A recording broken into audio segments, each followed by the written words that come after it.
大家早晨，歡迎收睇或者收聽我哋呢集 podcast。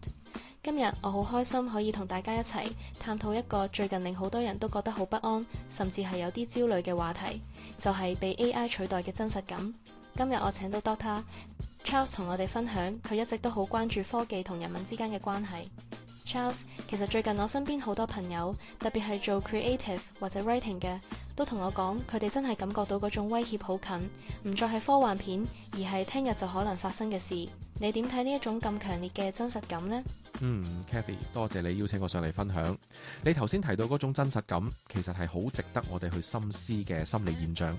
點解我哋依家先至咁驚啊？以前工業革命都有機器取代體力勞動啦，但係今次唔同。正如 BBC 之前有一篇關於 Generative AI 嘅深度報導指出，今次 AI 衝擊嘅係人類嘅心智財產同創造力。當你見到 ChatGPT 幾秒鐘就寫出一篇結構嚴謹嘅文，或者 Midjourney 畫出一幅令藝術家都驚嘆嘅畫，嗰種震撼係好直接嘅。我哋開始懷疑，如果連諗嘢同創作都可以被自動化，咁我作為人嘅 uniqueness 獨特性仲喺邊度呢？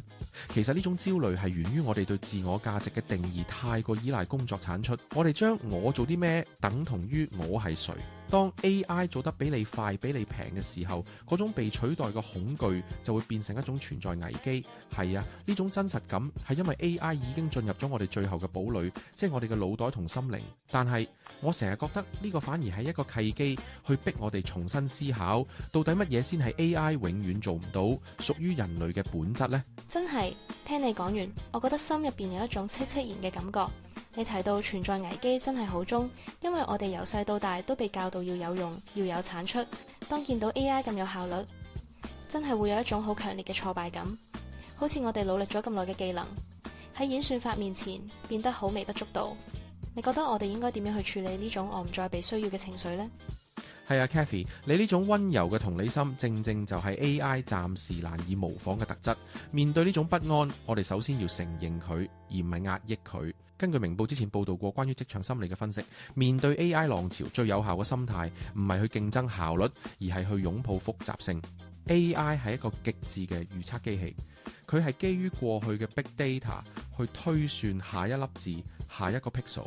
但係人類嘅生命係充滿咗唔確定性、矛盾同埋非理性嘅情感，呢啲唔完美反而係我哋嘅護城河。例如呢，一個 AI 可以寫出一篇好完美嘅安慰信，但佢感受唔到對方嘅痛苦，佢冇經歷過失去，亦冇經歷過掙扎。Dr. Charles 想鼓勵大家，與其擔心被取代，不如嘗試將 AI 視為一個 collaborator 合作者。我哋要學識問一啲 AI 問唔出嘅問題，去做一啲需要 deep empathy 深度同理心嘅決定啦。真實感係嚟自於我哋同人之間嘅真實連結。AI 可以取代一個 coder 或者一個 copywriter 嘅部分功能，但佢取代唔到一個會同你一齊飲咖啡、一齊為咗一個理想而流淚嘅夥伴。所以我哋要將重點放翻喺人與人之間嘅溫度度。呢樣嘢喺自動化嘅年代反而會變得更加珍貴、更加 high value。將 AI 睇成合作者而唔係對手，呢個 perspective 真係好有啟發性。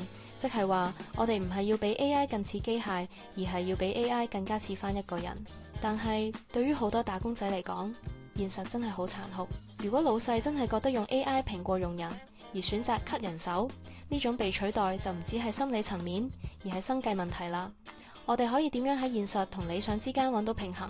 你講得好啱咧，呢個係一個好現實嘅 challenge。我哋唔可以單靠情懷去生存。喺經濟學或者社會學嘅角度睇，技術轉型必然會帶嚟陣痛。但係如果你睇翻歷史，每一次技術革新雖然會消滅一啲工種，但同時會創造更多對人類特質有更高要求嘅職位。關鍵係我哋要進行 upskilling， 技能提升。BBC 有另一篇報道提過，未來最值錢嘅技能係 critical thinking， 批判性思考同埋 emotional intelligence， 情緒智商。AI 可以俾到你1000個答案，但佢話唔到俾你聽邊一個答案先係最符合道德、最有人情味，或者最適合某一個特定嘅文化語境。我哋要學識去導航呢啲 AI 工具。以前我哋寫字，後來變咗打字，依家變咗 prompting。工具變咗，但背後嗰個靈魂即係你想表達啲乜，你想解決乜嘢人性化嘅問題，嗰個主導權依然喺我哋手上。咁所以呢，我會建議大家呢，唔好抗拒去接觸 AI，反而要主動去玩佢，去拆解佢，了解佢嘅限制。當你知道 AI 嘅邊界喺邊度嘅時候，你就會發現自己嘅不可替代性其實係喺邊界之外。係啊，真係要有一種持續學習嘅心態。呢個過程雖然辛苦，但亦都係一種成長。係啊，了解對手或者夥伴嘅極限，先可以睇清楚自己嘅優勢。聽完 Charles 咁講，我覺得嗰種焦慮感好似轉化咗做一種好奇心。如果我哋唔再需要花咁多時間去做重複枯燥嘅嘢，我哋反而多咗空間去探索做人呢件事，或者我哋可以用多咗時間去關心身邊嘅人，去思考一啲更宏大嘅議題，係咪咁樣呢？ Exactly， 呢個就係我最想帶出嘅 point 啊。AI 其實係幫我哋贖回緊時間嘅。如果以前你要用8個鐘去寫份 report，依家 AI 幫你做咗70%，剩翻嗰啲時間，你係咪可以去聽多啲 client 嘅心聲，或者去同同事做一啲 deep brainstorming，或者純粹係俾自己抖下去感受下生活？人類嘅文明進步呢，往往係因為工具呢解放咗我哋嘅勞動力，等我哋可以追求更高層次嘅精神生活。當然啦，呢個過程會涉及社會制度嘅改變，例如全民基本收入 UBI 等討論，呢啲都係明報等媒體近期有提及嘅熱話。但喺個人層面，我哋要守住嗰份真實感。真實感唔係嚟自於你做咗幾多嘢，而係嚟自於你對生命嘅熱愛，你對世界嘅好奇，同埋你對他人嘅關懷。呢啲嘢無論 AI 發展到幾勁，佢都只係一堆 code， 佢冇生命，佢唔識得愛。只要我哋仲識得愛，仲識得去感受，我哋就永遠唔會真正被取代。所以大家唔好咁驚，反而要更加珍惜每一份真摯嘅交流。呢個年代能夠真人對話已經係一種好奢侈、好美妙嘅事。真係好溫暖嘅結語。多謝 Charles 今日同我哋分享咗咁多句啟發性嘅睇法。喺呢個 AI 時代，原來回歸本質先至係最好嘅應對方法。喺節目結束之前， Charles 可唔可以請你提供2-3個反思問題俾我哋嘅聽眾，等大家可以喺夜深人靜嘅時候思考下？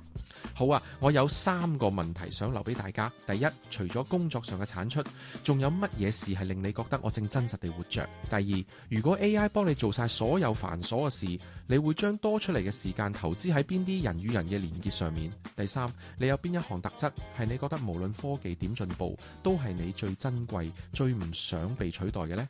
希望大家可以好好思考下呢啲問題。多謝 Charles， 呢3個問題真係好值得我哋放慢腳步去諗。希望大家聽完今日呢集，可以喺焦慮之中揾翻一點力量。如果你中意我哋嘅分享，記得訂閱同埋分享俾你身邊嘅朋友。我哋下集查找智慧再見。